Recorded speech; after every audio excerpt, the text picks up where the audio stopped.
Hello, I'm going to briefly go over this worksheet, Sequencing Star Death. And what we're doing is we're looking at the mass of a star. So for instance, mass of 1. We're gonna look on this chart and it's gonna tell us what happens to a star at the end of its life cycle based on its mass, because it'll do different things. So what you're gonna do, there are 1, 2, 3, 4 examples on here. What you're gonna do is, based on the mass of the star, predict and draw out what you're gonna see in each phase. So the first one, we have a red giant. We know we're starting with a red giant, so you're gonna draw in a red giant. Just like I drew here, red giant. Simple. Use some colored pencils. I have colored pencils, crayons, whatever. It tells you that the mass is 1. So if I look on here, the mass is between 0.25 and 8, so it's there. Will it expand into a planetary nebula, or will it explode into a supernova?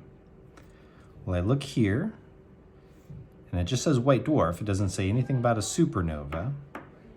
So that means it's not going to go nova. It's going to become a planetary nebula. Planetary nebulas look like circular clouds of gas.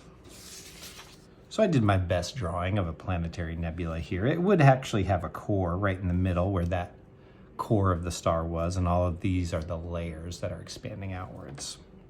So again, that's the planetary nebula. There was no supernova. Too small. The next section, will it become a white dwarf, a neutron star, or a black hole? And in this case, I can track it, and it says it becomes a white dwarf. So I'm going to draw my white dwarf in here. Now, your drawings might be different than mine, but do at least make an effort.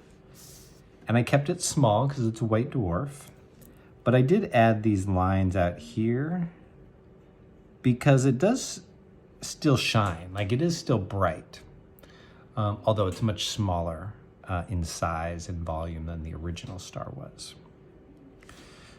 Okay, so for the other 3, do the same thing, look at the mass, draw out what happens with each one.